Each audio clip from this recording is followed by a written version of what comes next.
Hey guys, how's it going? Welcome back to the iPhone 12 Pro version. I got this back in September of 2023, so it's been about 7 months that I've had it. And, well, my battery is literally still at 100%. I've only got 40 cycles on the battery. You can see here, it shows you the battery health is actually 100%. So, no problems with this battery. It's fantastic. Now, probably a lot of you are wondering, how the heck did you manage that? Well, it's pretty simple. Whenever I'm at home, it's on the charger. Okay, so even if I'm in here in the studio, I can be talking to somebody, it's on the charger, so I'm not using the battery. So the battery is pretty much always at about 100% because, well, it's on the charger, right? So it's always 100. The only time I take this thing off the charger is when I'm going to go somewhere in the car. When I get in the car, I put it back on the charger in the car, and I've got a magnetic holder in the car as well, which is kind of really convenient, so MagSafe cases are awesome. And so I can be talking in the car and on the go, and battery's not being used. So the only time that the thing is not actually on the charger is if I bring it out into the living room when I am at home and I'm using it, or I'm outside with it, or like we are on the go. So when we get out of the car, I'll take the phone with me, obviously, because, yeah, it can be easily seen in the car. So it's either out of sight, out of mind, or in my pocket. So, yeah, in my pocket it goes. So, I don't want to lose my phone to anything. So my battery level never really gets a chance to drop very much. I mean, the least I've had was maybe 50%, maybe a couple times in the 40s, but never lower than that. So, and with only having 40 cycles on the thing, within the last 7 months, well, the battery health hasn't dropped even a percentage yet. I've even checked it against a program called iMazing, which is really handy for being able to test, especially older iOS devices that don't have the battery health statistic. Well, that's a great way to find out how many cycles you have, what the maximum, minimum, rates are, the whole nine, right? Tells you everything you need to know about your phone and then some. So, anyway, I've been really enjoying this phone, but I am going to be retiring it to, I'll either part my ways with it, or I may keep it as just using it as a regular camera, because it's perfect for that. But I decided to upgrade to a newer iPhone. Now, I'm not going to tell you which one because, hey, no spoiler alerts on this channel, okay? But I should have it, let's say 7th, so probably another, basically, week, apparently. Maybe less, you never know. Depends on the shipper. But I did decide to order a much newer iPhone because, well, I kind of wanted one. And I have no idea what the physical size of the new one is. I know what I picked out, but I haven't actually checked dimensions of it against this yet. I mean, I could go online and check, but it's kind of like, well, surprise! And yeah, we can compare the two at that point as well. Now, of course, like a lot of the newer iPhones, these things have OLED displays. Never an issue with it. Never one issue with the phone, period. It works absolutely great. Even though we have to be on Wi-Fi assist because we're out in the country, I still do get 1 bar at least even in my room here, which is kind of really good. But I use the Wi-Fi assist for a much stabler connection because being out here in the country and where we are, we're about 11 kilometers from the nearest tower, and we're buried down in a valley kind of thing. So we have no actual direct line of sight. And the most we can hope to get for bars outside on the property is about 3 bars tops, which is great, especially when you're away from your Wi-Fi far enough that, Wi-Fi assist is useless at that point. But it is an Apple phone, and Android phones don't work out here. When we moved out to the country 8 years ago, we had Android phones, and we've always had Android phones. Never need to get an Apple phone, so why bother, right? Well, you move out here and you got an Android and you got absolutely no bars, and it's like, this is not fun. And even people, friends of ours, or people that have come over and they've got like the newest badass toy on the market for an Android phone, they can't even get a signal out here. So it's like, Apple rules, the rest can drool. Kind of like Macs versus PCs when you think about it. But anyways, that's a whole other video. So I am quite enjoying the phone. The cameras are phenomenal on this thing, front and back. It is fantastic using this thing even as a continuity camera. I've really been enjoying that part of it because the picture quality is amazing. Okay, now right now I'm using my iPad Pro 11, which has got the M2 chip in it. I'm using that to shoot this video, and I've been using my phone and my iPad actually for quite some time now because I gave up all my DSLR equipment. I actually traded it off to a pawn shop for an M1 MacBook Air that's still under Apple Care warranty until May. So it's kind of like, well, this is just so much less hassle to set this stuff up, and I have all the stands and adapters I need to get whatever angles I'm after. So it's kind of like, well, I have a DSLR and put up with that frustration that I had too.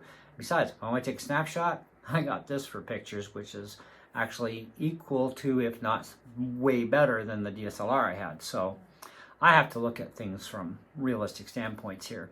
Anyways, with that all being said, it's plenty fast. We just got another iOS update today, in fact. So if you're kind of wondering what the newest iOS is out, we are now up to 17.4.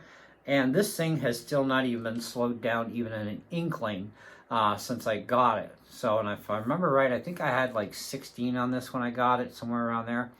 But anyways, it's not getting slowed down by iOS updates. It's kind of hard to slow this bad boy down. But I also don't play much in the way of games. I have, I think, 1 or 2 games on this thing. But I do surf YouTube with this thing. When I am in the car, let's say my wife wants to go into a store and I don't want to go. I'm going to sit there, I'm going to watch YouTube videos, right? And of course, I'm not letting the car run, so I am drawing from the battery at that point. So I'm only going to draw a couple percent. We've been out all day today, and I'm only down to 95%. I was at 94, but I had it on the charger for like 5 minutes, right? Then I thought, oh, let's get this video done maybe, So I dropped 6% being out all day with this thing, and for the amount of time it spent off of the actual charger, hey man, like that much of a drop, and it's going to spend the rest of the day on the stand here at home on the charger. Even though we're going out tonight, I'm not taking my phone with me because I don't want to talk to anybody, when I'm out. Well, we're going out to a dinner tonight, so I don't want to, be disturbed while I'm eating my dinner kind of thing, right? So I'll just leave it home on the charger and it can stay there, and, but you can attain the same sort of thing depending upon your situation. Now, if you work in an office kind of thing, right, just bring a little stand with you to work to put on your desk with your charger and leave it plugged in when you're not using the phone, and it's going to keep your battery topped up. Then when you need to go away from the desk, take your phone with you, right? Obviously, right? When you're in the car, leave it on the charger all the time, right? Best thing you can do, keep it up there. One of the questions people like to ask too, and it's very common, is it safe to leave this thing plugged in all the time, like our computers? And the answer is absolutely yes. It does not hurt the battery. And once the battery's charged up anyways, it's not taking any more of the charge, so the charger takes over for powering the system, and the battery is left sitting idle going, I don't know what to do, I'm kind of bored. And if it does kind of drop a little bit, it gets retopped up like that quick. So, now, if you are an on the go all the time person, you're not obviously going to have time to put on the charger. Well, guess what? You're going to drop your battery faster. And I've done a lot of experimenting, even with my 12 mini, and I can easily leave the thing off the charger for like 3 days at a time and still use it during those 3 days as I normally would, go in the car, this and that, and the other thing. Our last car, I never had the opportunity to leave it on the charger. Wife scored the charge cable, so, she would use hers, right? But in the new car, of course, we do have a USB port on there as well, and I scored it this time. So, anyways, but we do have other ways of putting more ports in the car. It's not a big deal. I really do quite enjoy the fact that I've had this thing this long and I haven't even dropped a percentage on my battery. So that's going to make for, if I do decide to sell this thing, I will get the highest resale value. I mean, Apple's still charging just shy of $900 for the iPhone 12 Pro right now in the refurbished store, and it's kind of like, but that is with a brand new warranty, of course, and you can get Apple Care Extra within 60 days, I think it is. But, I'm not going to get $900 for the darn thing, but I'll probably easily get, $700 for it, because it's still perfect. I've kept it in the case the whole time. It's got a protection glass on it. You know, it's never had a mark on it anywhere. So, you know, resale value is very dependent upon phone condition or device condition, but also, you know, is it intact? Does it have a screensaver or, well, screensaver, yeah, glass, it's a form of a screensaver, right? You know, so conditions, everything. Big thing is your battery. If your battery percentage is anywhere below 90%, you've lost a lot of value on your phone, even if the rest of it's perfect. Because when you drop below 90s, now you're in the 80s, and your battery health will probably be sitting somewhere maybe about 85, 87%. And that does hurt the resale value. So the higher you are into the 90s up, the better it's going to be, condition's going to be, and so on. Anyways, whole other story there. However, I still love the phone, and after all this time, as my final review on this as well, I am going to give this a full-out score of a no-brainer, no problem, at a 4.5. And that has nothing to do with the fact I have 100% health. It has to do with the fact it is great. I get good reception. I don't get that much in the way of dropped calls. Sound quality is good. And when you're watching videos, you got this, your earpiece turns into a speaker, plus your speaker here, so it's like stereo. It's great. It's a good size screen for watching content on as well.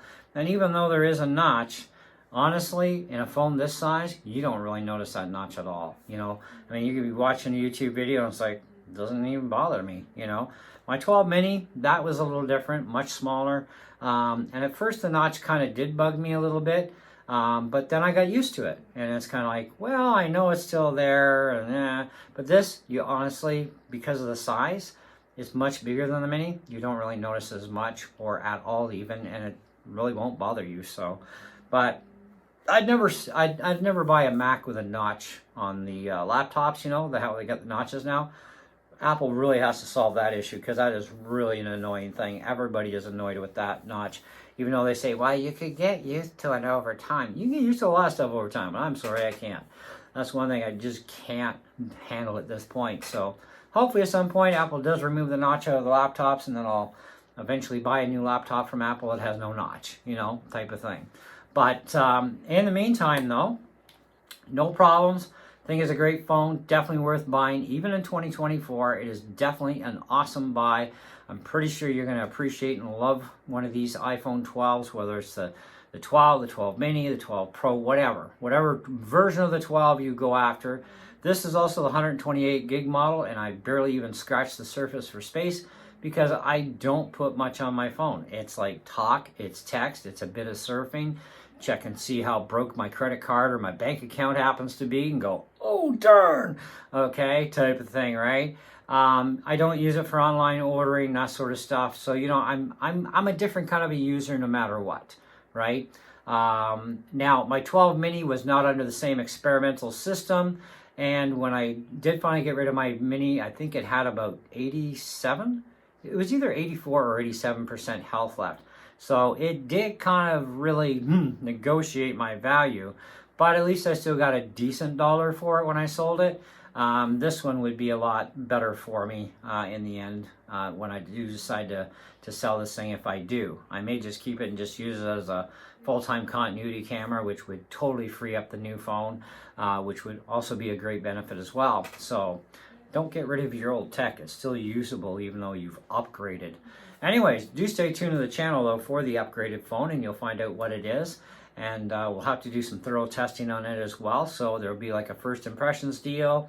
There'll be a main review, and then down the road we'll see how things go with the battery life and all that jazz. See how it does and continue on from there. So in the meantime, thanks so much for watching, guys. Hope you enjoyed the video, and we'll definitely catch you on the next one. See ya.